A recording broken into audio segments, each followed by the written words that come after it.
Namaskar, I'm Delhi CM Arvind Kejriwal. May I come in? Okay, guys. Pathetic joke. Pathetic joke, but okay. This muffler is needed, by the way. It is quite cold actually in Delhi here, but I can use this too. Okay, so let's get serious. In this video, first of all, I'm Chirag Singh, and in this video, we are going to talk about what is race condition and how to avoid it, what is the synchronized keyword, how to make your data thread safe. First of all, what is thread safety, right? So we are going to talk about all this stuff in this video, so let's get started. Okay, so in order to understand a race condition, we have to make a class first. Okay, let's name it race condition itself. Right, now we are going to make another class, class counter, let's say counter, pointer, whatever. Okay, here we have an int variable, let's say count. The stuff, right? Let's make a method here, public void increase, right? What will this increase do? It is going to increase the count, so count plus plus. Pretty simple stuff so far, right? Now here we'll do public static void main. Let's create a thread. First of all, let us create the object of this class. Counter obj1 is equal to new. Let's say obj equal to new counter, right? Okay, right. Now obj1 obj dot increase, right? So after that we'll do obj dot count. So we are going to print the value of the count, right? Is it going to be 1? Yeah, it is going to be 1 because we have increased it only once, right? Let us increase it twice. What are we going to get? We are going to get 2, right? Pretty simple stuff, pretty obvious and simple stuff, no brainer, right? It is a no brainer. So now let us create a thread because we are talking about thread safety, right? So thread t1 is equal to new thread, and here inside this thread constructor we are going to make a runnable interface. Here we are going to what this thread is going to do is this is going to increase the count, right? This is going to increase the count 1000 times, right?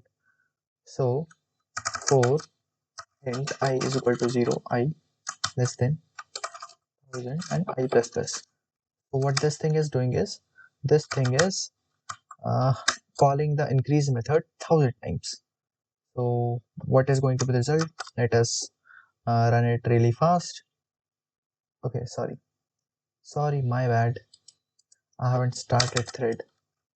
T1 dot start, right? Try T1 dot join,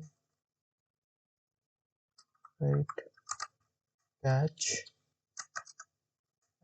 and ed not ed, guys. So let us run it really fast, right? 1000, pretty simple stuff, right? That's all it is going to print, right? That's what we were expecting it to print, right? Now let us increase the count of thread by 2. Now we have 2 threads instead of 1, right? Now this is also going to increase the count by 1000 times. What should we see, right? What can we expect here when we run these 2 threads? What can we expect? But what can we expect, guys? Because it is, you know, it is calling T1 once and T2 once, right? And both T1 and T2 are increasing count by 1000, so it should give us 2000, right? It is simple maths, elementary maths, right? But it is not the case. We have got 2000, right? Let us run it again. We have got 2000. Let us run it again. Look, 1500. Okay. Look, 1400. Right? Hey, what is happening here? What is happening here? This is called as a race condition. What is race condition? A race condition is a condition when, look, what is happening here is count has a value, let's say count has a value 0, right?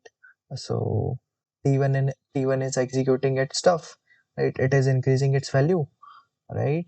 And meanwhile, in the same time, T2 is also executing its task, right?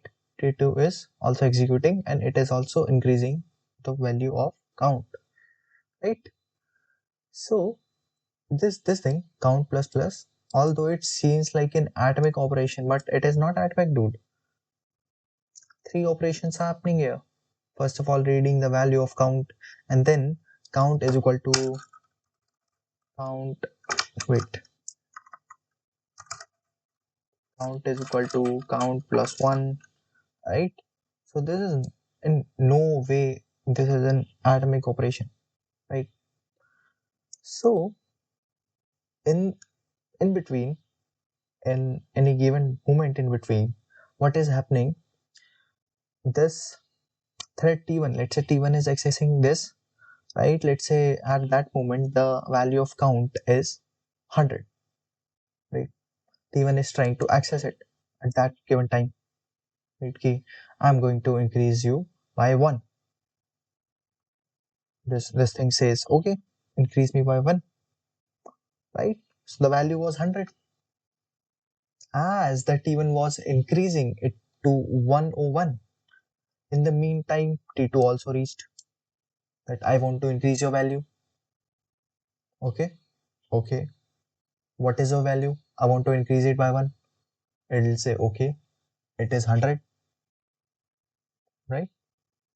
So both of the threads are having access to this count variable at the same time, right? This is going to lead to data inconsistency, as I've given the example, that if these two threads are going to access this count variable at the same time, they are going to create some what, chaos, right? Chaos. I'm not sure whether chaos is a right word to be used here or not. Okay, so count is being increased by T1 and T2 simultaneously. This is going to lead to a lot of data inconsistency, right? As you can, as you have seen, as you have just seen, right?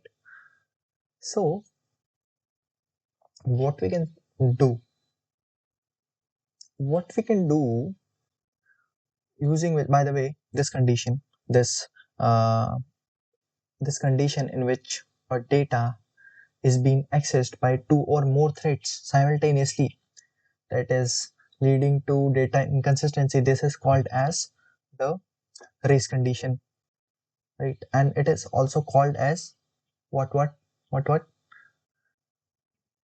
critical section problem, because this section, the piece of code that is being accessed, the data that is being accessed by 2 or more threads in the same time, is called as the critical section, right? So this thing, this race condition, is called as the critical section problem also. So okay guys, what we can do in order to, you know, prevent this prevent this race condition from happening, what can we do? The method number 1 is simply we can use synchronized keyword here. What this synchronized keyword will do is this will lock this method, right? Just lock this method when one thread is executing. It won't let any second thread to execute to no to access this method, right? So we have made this method thread safe, we can say, right? So if we'll run it now, look, it is 2000, and it doesn't matter how many times you'll run this, it is going to be 2000.